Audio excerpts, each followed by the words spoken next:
দেখুন, জীবনে সব আত্মীয়ের সম্পর্কে তো মানুষের নিয়ন্ত্রণ থাকে না।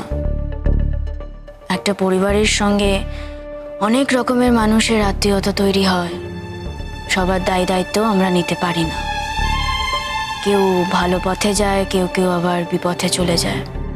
উনি আমার সেই বিপথে চলে যাওয়া একজন আত্মীয়। তাই বলুন। এবার প্রশ্নটা হচ্ছে, আপনি এই কেসটা নেবেন কি নেবেন না?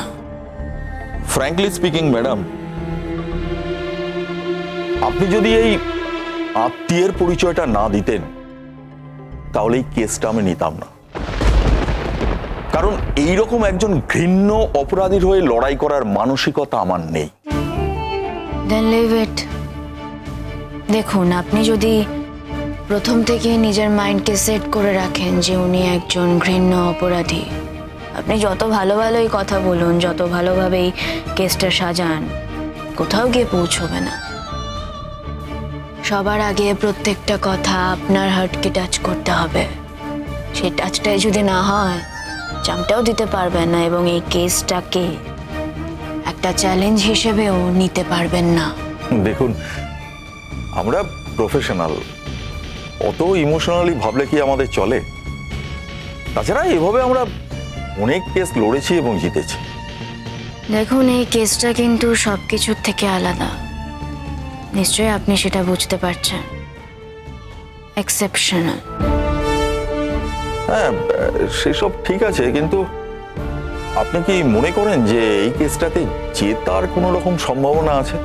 আমি মনে করি এই কেসটার শাস্তি হবে ঠিকই, তবে সেই শাস্তিটা খুব বেশি দিনের নয়। এমন কোনো কাজ করেননি যার জন্য যাবজ্জীবন হতে পারে। আর বেলেবল অফেন্সের জন্য বেলও পেয়ে যাবে। কি বলছেন আপনি? আচ্ছা, আমাকে সবার আগে একটা কথা বলুন তো, ওর এগেনস্টে যা যা অভিযোগ আছে আপনি কি তা প্রমাণ করতে পারবেন? সবার আগে এই উত্তরটা দিন। না না, কেসটার মধ্যে না ঢুকলে আমি বুঝবো কি করে? পারবেন না। আমি ঢুকেছি বলেই আপনাকে বলছি। তার জন্য তো আর আপনি মানে কেসটাকে ওর ফরে গিয়ে কথা বলতে চাইছেন তা তো নয়।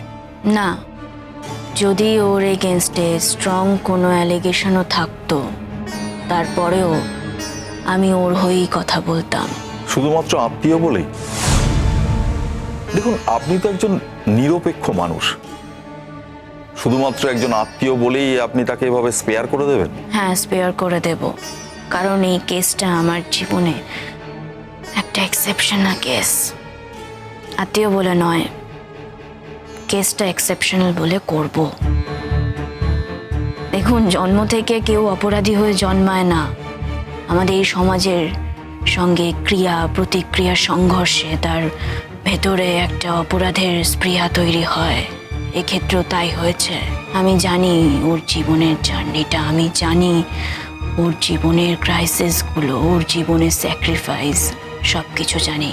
আর সেখান থেকেই আমার মনে হয়েছে ও একটা নতুন জীবন পাক। একটা নতুন জীবন পাওয়ার অধিকার ওর আছে। আচ্ছা, আপনি কি করে জানলেন যে ও ভবিষ্যতে আবার ওই একই জগতে ফিরে যাবে না? দেখুন, আমি তো ভবিষ্যৎ দ্রষ্টা নই, বলতে পারি না কিছু, অ্যাসিওর করতে পারি না, তবে অনুমান করছি। আমি জানি ও যদি একটা সুযোগ পায়, একবার যদি নতুন জীবন পায়, ও প্রমাণ করে দেখিয়ে দেবে। উনি আসলে যা হতে চেয়েছিলেন, আলটিমেটলি জীবনের শেষ লগ্নে এসে তাই হয়েছেন। ওনার এই ঘটনা সবার কাছে ইন্সপিরেশন হয়ে থাকবে। ইনফ্যাক্ট অপরাধীদের কাছেও তাই। কোনো অপরাধী ওনাকে দেখে নতুন করে বাঁচার উপায় পাবে। That's it? মানে আমি জানতে চাইছি যে ওনার আর কোনো অ্যাসপেক্ট আছে কিনা। যদি থেকেও থাকে, সেটা আপনার জানার কোনো প্রয়োজন নেই স্যার। আমি ফাইনালি আপনার থেকে জানতে চাইছি, আপনি কেসটা করবেন কি করবেন না। দেখুন, কেসটা কিন্তু আমিই করব, ফাইলও আমি করব, কথাও আমি বলবো। আপনি শুধু টেকনিক্যাল কানেকশনগুলো আমাকে করে দেবেন। দেখুন, এর আগে আমি কিন্তু এভাবে কোনো কেস করিনি, আর আমার পরিচিতি আপনি ভালোই জানেন, সেই কারণে আপনি আমার কাছে এসেছেন। আমি জানি আমি অন্যায় অনুরোধ করছি, সেজন্যই বারবার করে জানতে চাইছি আপনি এই কেসটা নেবেন কি নেবেন না। দেখুন, আমার খুব অবাক লাগছে যে আপনার মতো একজন মানুষ এই কেসটার সঙ্গে ইনভলভ হতে চাইছে কেন, আর সেই কারণেই আমি এই কেসটার সঙ্গে থাকতে চাইছি, আর অন্য কোনো কারণ নেই। টাকা পয়সার কথা যা কিছু সেসব পরেই হবে। আমি শুধু জানতে চাই, মানে আমি দেখতে চাই যে আপনি কি করে প্রমাণ করেন যে এই লোকটি অপরাধী নয়। দেখুন, একজন মানুষের অপরাধ শুধুমাত্র তো তথ্য প্রমাণ দিয়ে হয় না, সার্কামস্টেন্সিয়াল এভিডেন্স দিয়েও হয়। আর এই লোকটি যে ধরনের অপরাধ করেছে, একজন মানুষের পরিচয় নিয়ে, ছদ্মবেশ নিয়ে একটা বাড়ির মানুষের সঙ্গে প্রতারণা করেছে, সে অপরাধটাও কিন্তু কম নয়। সেটার জন্য যে যাবজ্জীবন হয় না সেটা নিশ্চয়ই আপনি জানেন। দেখুন, আমি কিন্তু প্রমাণ করে দিতে পারতাম, পারিপার্শ্বিক সাক্ষ্য প্রমাণ, এভিডেন্স এবং অন্যান্য অপরাধীদের সঙ্গে কথা বলে যে উনি। দেখুন, আমি এই কথাগুলো শুনবো বলে কিন্তু আপনার কাছে আসিনি। আমি শুধু আপনার থেকে এটুকু জানতে চাইছি, আপনি এই কেসটা লড়বেন কি লড়বেন না। দেখুন, আমি যখন হ্যাঁ করেছি তখন নিশ্চয়ই আপনার হয়ে লড়াই করব বলেই করেছি। হ্যাঁ, কেসটা শুনছি ওটা নাকি খুব তাড়াতাড়ি হচ্ছে। হ্যাঁ, সেই ক্ষেত্রে আমার ভূমিকা আছে। এনিওয়ে, তাহলে আমি এটা জেনে নিশ্চিন্ত হচ্ছি যে এই কেসটায় আপনি আমার সঙ্গে যুক্ত থাকছেন। সে তো আমি আপনাকে বলেই দিলাম। এবার তাহলে এটাও বলুন, আপনি বাকিদের ক্ষেত্রে কেমন কি ফিজ নেন, সেই মতো কত কি অ্যাডভান্স করব। না না, দেখুন, আমি তো আপনাকে বললাম। আমি কিন্তু কোনো কনসিডারেশন চাই না। ইনফ্যাক্ট অঙ্কুশ ভাটিয়াও কোনো কনসিডারেশন চান না। উনি তো এই কেসটা লড়তেই চাননি, নিজের সপক্ষে কোনো লয়ারও উনি দিতে চাননি। দেবেন কি করে? ওনার কি সেটা দেওয়ার মুখ আছে নাকি? উনি খুব ভালো করেই জানেন যে কোনো লয়ারের পক্ষে ওনাকে বাঁচানো সম্ভব না। আমি জানি না আপনি কি করে ওনাকে বাঁচানোর কথা ভাবছেন। আমি নিজেও যে আপনাকে কতটা হেল্প করতে পারবো আমি জানি না, তবে আপনি যে তথ্য প্রমাণগুলো আনবেন সেগুলো আমি একটু গুছিয়ে টুছিয়ে দেবো, আর নিজে হয়তো দু একটা পয়েন্ট অ্যাড করে দিতে পারবো। That's all. তাতেই হবে, আর কিছু দরকার নেই।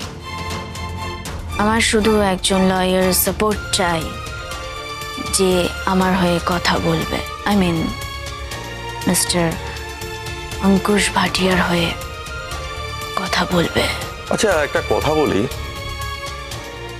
উনি তো একজন অবাঙালি আর আপনি বাঙালি, তা আপনারা দুজন আত্মীয় হলেন কি করে?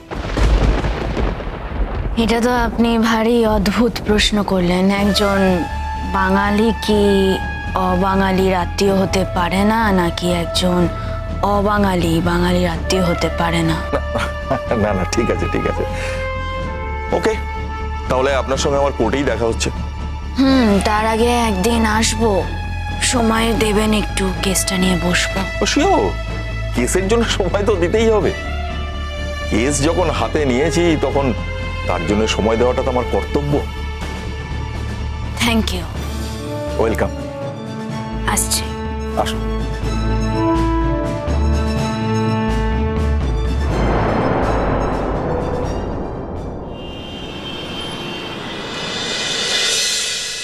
মিলর্ড, আজ আমি আদালতের সামনে যে কেসটার বিবরণ দিতে চলেছি, সত্যি কথা বলতে আমার এতদিনের কর্মজীবনে এরকম ইউনিক কেস আমি পাইনি।